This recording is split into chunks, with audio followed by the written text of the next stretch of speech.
Bienvenue sur le podcast du site Je bosse en grande distribution. Je suis Jonathan, fondateur du site, et après plusieurs expériences comme chef de rayon et un passage dans le monde des médias, j'ai décidé de faire de Je bosse en grande distribution le rendez-vous de celles et ceux qui vivent le commerce au quotidien. Chaque semaine, je reçois un invité pour parler des nouveaux enjeux passionnants du monde de la grande distribution. On y parle des métiers, de transition numérique ou encore des sujets liés à la RSE. Ce podcast est réalisé dans le cadre de la tournée de la communication interne organisée par Steeple, auquel nous sommes partenaires médias. Pour rappel, Steeple est une solution qui facilite la vie au travail à travers une solution de communication interne Phygital. Pour découvrir Steeple, cliquez sur steeple.com, st2eple.com. Si vous êtes un auditeur fidèle ou simplement de passage, et si cet épisode vous plaît, pensez à nous laisser une note ou un commentaire sur les plateformes d'écoute comme Apple Podcast ou Spotify, cela nous aide énormément. Place maintenant à l'épisode du jour, bonne écoute. Bonjour Rachel. Bonjour Jonathan. Très content de te recevoir ici sur ce podcast. Tu es la responsable communication de U-Logistique, qui est basée à Carquefou, en Loire-Atlantique. Alors Rachel, j'ai fait quelques recherches avant de te recevoir ici. Tu as une carrière quasi 100% système U. Tu as travaillé notamment sur la communication interne de la région Ouest dans les années 2000, au début des années 2000. Tu as récemment pris en charge la communication du logistique depuis 2016, je crois. Est-ce que tu peux peut-être nous retracer un petit peu ton parcours chez U? Oui, bien sûr. Moi, je suis un pur produit U. Ouais. Ça fait 24 ans que je suis au sein du groupement. Ouais. J'ai eu la chance d'y grandir, d'y évoluer. Donc tout d'abord en tant qu'assistante communication interne, chargée de com, ensuite responsable communication interne de Système Ouest. Et depuis 2016, j'ai pris la responsabilité du service communication de U-Logistique au niveau France. Gérer la communication du logistique aujourd'hui, ça consiste en quoi? Je suis en charge de la stratégie de communication de U-Log, qu'elle soit en interne ou en externe. Donc, notre objectif, c'est de développer notre notoriété, Ouais. de donner du sens aux collaborateurs, de faire en sorte qu'ils se sentent partie prenante de la performance et des réussites de U-Log et surtout qu'ils soient fiers d'appartenir à cette belle entreprise. Ouais, on va revenir justement sur les métiers de la logistique. Aujourd'hui, c'est quoi? C'est 27 sites en France, 5700 collaborateurs à peu près? Oui, tout à fait. On a 27 entrepôts en France, dont 23 gérés en propre. Ouais. Notre siège social est à Carquefou, avec la majorité des services support. Ouais. Et on est près de 6000 collaborateurs sur toute la France. C'est un métier passionnant. On parle très peu de la logistique. Je considère vraiment que c'est un métier de l'ombre finalement dans la grande distribution, alors que c'est quasiment essentiel au fonctionnement des magasins. Que doit-on faire et que faites-vous, vous, à votre échelle, pour donner plus de visibilité à ces métiers? Depuis la création de U-Log en 2016, c'est vrai que notre objectif, c'est de changer l'image de la logistique. Ouais. Et de valoriser nos métiers parce qu'ils ont beaucoup évolué avec l'arrivée des nouvelles technologies. Donc, au niveau de logistique, alors je rappelle le rôle de U-Log. Donc, c'est de réceptionner, de préparer, d'expédier et de livrer les marchandises aux 1670 magasins U, qu'ils soient en métropole ou à l'export, parce qu'on a 114 points de vente qui sont en Outre-mer ou en Afrique. Oui, on les oublie souvent. Ouais, donc c'est une logistique un petit peu à part. Et donc c'est vrai qu'au niveau de notre fonctionnement, pour fidéliser et attirer, du coup, on a développé beaucoup de choses. Donc tout d'abord la préparation assistée par smartphone. On a développé aussi, on a fait le choix de développer une automatisation raisonnée dans nos entrepôts avec un double objectif, diminuer la pénibilité de nos collaborateurs en automatisant le traitement des colis les plus lourds, en particulier sur le LDPH et les fruits et légumes, tout en permettant aux collaborateurs de développer leurs compétences et de s'ouvrir à de nouveaux métiers. Donc aujourd'hui, sur l'ensemble de nos entrepôts, on compte 18 installations mécanisées. Oui. Donc elles sont variées. On va de la mécanisation ELDPH, textile, fruits et légumes. On a également des trieurs frais et trieurs surgelés. On parle bien de mécanisation et pas d'automatisation. L'enjeu, c'est pas de supprimer des emplois, mais plutôt de de réduire la pénibilité et faciliter le quotidien des équipes. C'est bien ça? Oui, tout à fait. L'objectif est vraiment d'accompagner nos collaborateurs et non pas de supprimer des emplois. Alors, tu l'as dit, il y a beaucoup de métiers chez U-Logistique. Est-ce qu'on peut peut-être faire un petit panorama de tout ce qui existe quand on parle de logistique, on a l'image du préparateur de commande avec le casque sur les oreilles, etc. Est-ce que tu peux peut-être nous décrire les différents métiers que vous avez au sein de U-Logistique? Donc, au niveau du ULOG, on a plus de 50 métiers représentés. Okay. Ouais. Donc, nos principaux métiers sont sur des postes d'employés logistiques, de management d'équipe logistique. Mais on a aussi tous les métiers du transport avec la gestion des flux, qu'ils soient amont ou aval, la maintenance. Et il y a de nouveaux métiers comme conducteurs de ligne. Donc, ce sont des collaborateurs qui travaillent sur des installations mécanisées, techniciens de maintenance industrielle, parce que du coup, il faut accompagner ces machines. Voilà, ce sont des métiers qui ont fait leur apparition depuis plusieurs années. Mais majoritairement, on est sur des postes d'employés logistiques. Et aujourd'hui, la tension sur ces métiers, même si c'est pas l'objet du podcast, elle est comment? Il y a un souci de recrutement. Vous attirez peut-être des profils différents de ce que vous recherchiez il y a peut-être 10 ans. Comment ça se passe aujourd'hui? Quel est votre sentiment, vous, sur le recrutement? Comme dans tous les secteurs, on doit faire face à des difficultés de recrutement. Et donc, on doit doubler d'efforts pour attirer de nouveaux talents. Bien sûr. Donc, pour fidéliser et attirer, c'est vrai qu'au niveau du poste d'employé logistique en particulier, on développe la polyvalence. Okay. Donc, la polyvalence, en fait, c'est le collaborateur va avoir 3 métiers différents, ce qui permet de développer son employabilité et surtout de le préserver physiquement. Ça, c'est plutôt bien perçu par les équipes, cette notion de polyvalence. Oui, tout à fait. Parce que du coup, ça les ouvre à différents métiers dans l'entrepôt. Quand quelqu'un intègre l'entreprise, je pense qu'il vient effectivement pour une mission, pour un travail. Est-ce que vous présentez aussi la promotion interne comme justement comme un levier pour développer sa carrière? Oui, tout à fait. Est-ce que la promotion est possible, justement? La promotion est possible et c'est quelque chose qui nous tient à cœur. Au niveau de logistique, la promotion interne chez ULOG, c'est 74% de l'encadrement qui est issu du terrain. Donc, on veut en fait donner de nouvelles opportunités de carrière à nos collaborateurs. Et donc, du coup, on développe pas mal de choses. En fait, pour faire le bilan, U-Logistique a été créé en 2016. Donc, depuis 5 ans, on a travaillé sur une convergence organisationnelle, de services. Et là, aujourd'hui, on a développé aussi plein de choses parce que la promotion faisait déjà partie de notre ADN. Et là, en fait, on lance un nouveau projet d'entreprise qui est axé sur le bien-être au travail.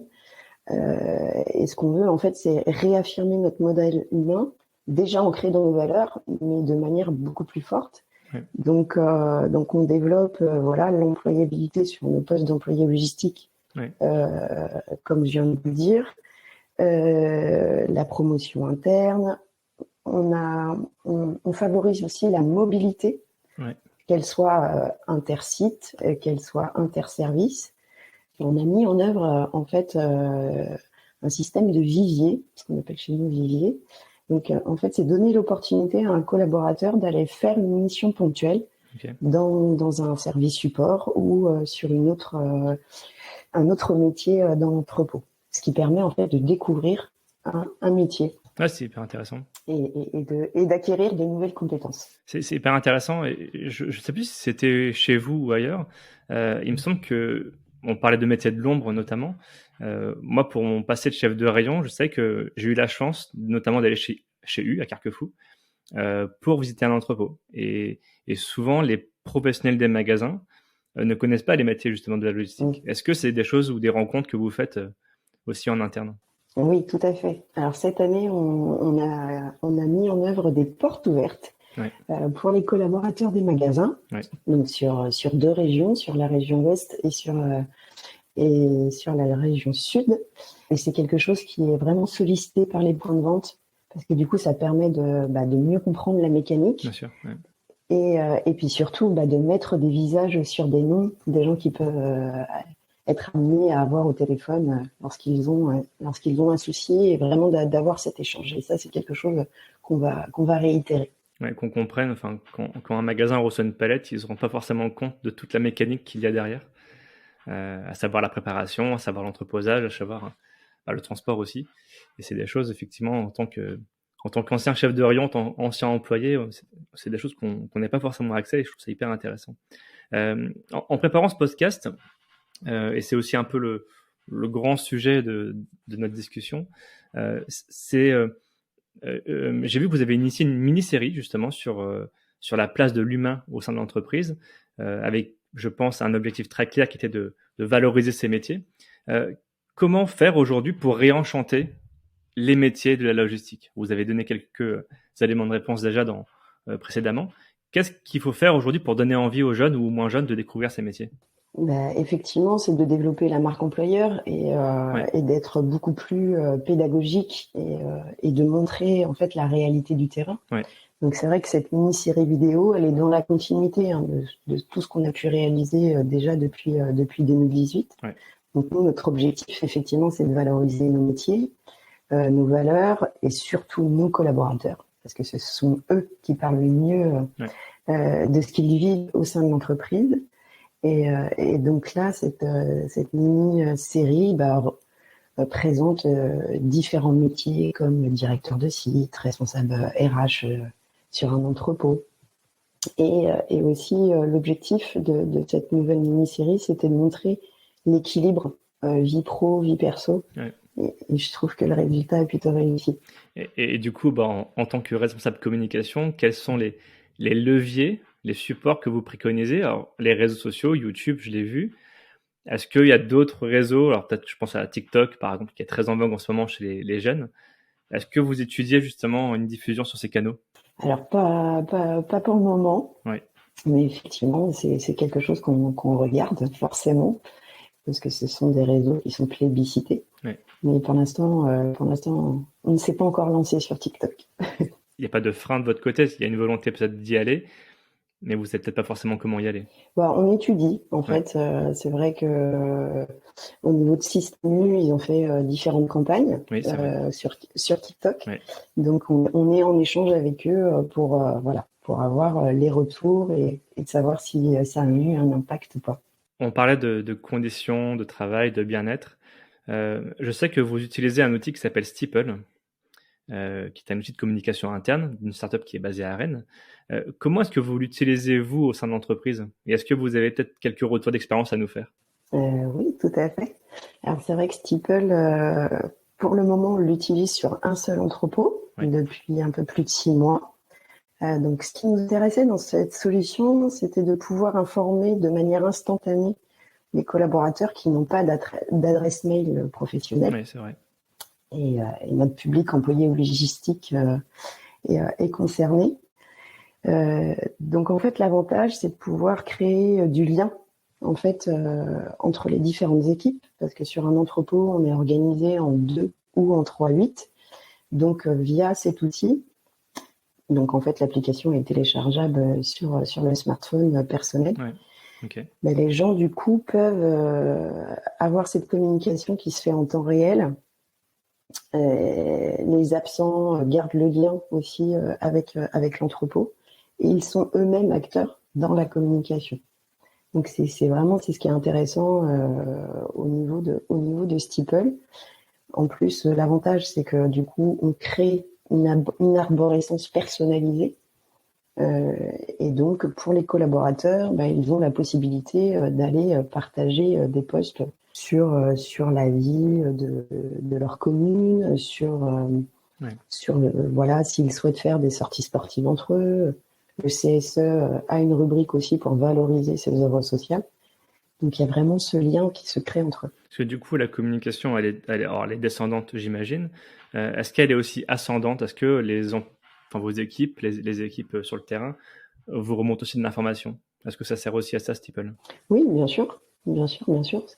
Ça permet, s'il y a eu un souci sur un process, du coup, que chacun puisse poster s'il y a eu un problème particulier sur une activité.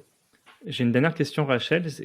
Que dirais-tu à un candidat pour les convaincre de vous rejoindre au sein de la logistique, au sein de U-Logistique? Je lui dirais que la logistique, c'est plein de métiers différents. C'est tout le temps en recherche d'innovation, d'agilité, de créativité. Ouais. Dans notre entreprise, comme je l'ai dit tout à l'heure, on offre plein d'opportunités. Ce qu'on cherche majoritairement, ce sont des savoir-être, pas forcément des savoir-faire. Certains métiers l'imposent forcément par rapport à des métiers un peu plus techniques. Bien sûr, ouais. Mais voilà, Ulog en fait a à cœur d'accompagner ses collaborateurs via des parcours d'intégration, via de la formation, via du tutorat. Et comme je le disais avec l'émission Vivier, on donne l'occasion de découvrir d'autres métiers. Donc quelqu'un qui est vraiment motivé pour découvrir notre secteur, ouais. Il est le bienvenu. Vous recrutez pas forcément même des CV, vous cherchez aussi des personnalités finalement que vous êtes prêt à accompagner. Tout à fait. Ça c'est nouveau finalement aussi sur le marché du travail finalement. Ouais, et en fait on se rend compte dans les recrutements qu'on peut faire qu'on a des profils vraiment complètement différents, des gens qui ont pu venir de la restauration, qui avaient leur entreprise avant. Enfin, voilà, c'est ce qu'on veut, c'est des gens qui ont envie d'accompagner la réussite de l'entreprise, qui ont envie de créer des choses. On arrive à la fin de cet épisode, Rachel. Est-ce que tu aurais aimé rajouter autre chose? Écoutez, non, je crois que j'ai tout dit. Je crois que j'ai tout dit. Non, c'était très clair. Que ça donnera, envie aux gens de découvrir notre monde et pourquoi pas de nous rejoindre. Ouais, complètement. Alors du coup, on rappelle donc U-Logistique, basé à Carquefou, mais il y a 27 sites en France. Comment on fait pour vous rencontrer, pour postuler chez vous? Est-ce que vous avez quelques adresses ou quelques réseaux sociaux qu'on peut suivre? Écoutez, on a notre site internet où les gens peuvent découvrir ce qu'on est et ce qu'on fait. On a une page LinkedIn, U-Logistique. Comme tu le disais, on a une chaîne YouTube où là, les gens peuvent découvrir nos différentes vidéos sur nos métiers. Et sinon, il y a le site carrière U-Emploi où ils peuvent retrouver toutes nos offres. Donc u-logistique.com pour ceux qui veulent en savoir un peu plus. Il y a beaucoup d'opportunités, beaucoup de choses à faire dans ce monde-là. Donc, je vous invite vraiment, en tout cas, à creuser ce sujet, à vous renseigner. Et voilà, il y a des gens hyper passionnés par leur métier. Donc, j'espère que ce podcast vous aura plu. Merci beaucoup, Rachel, pour cet échange. Merci, Jonathan. Merci. Merci à tous d'avoir écouté ce podcast jusqu'ici. Pour retrouver des informations sur notre invité et accéder à différentes ressources, cliquez sur la description pour en savoir plus. Ce podcast est produit par le média indépendant Je bosse en grande distribution. Chaque semaine, nous proposons un regard différent sur la vie des magasins, des enquêtes, des décryptages, des témoignages. Retrouvez-nous sur notre site et rejoignez la première communauté des professionnels de la grande distribution. Sur Facebook, LinkedIn, Instagram, TikTok, vous êtes plus de 450 000 à nous suivre. Vraiment un grand merci pour votre fidélité. Et pour celles et ceux qui veulent aller plus loin, nous proposons toute une série de ressources et d'accompagnements à destination des commerces. Pour en savoir plus, cliquez dans le menu Agence ou ressources sur l'accueil de notre site. À bientôt!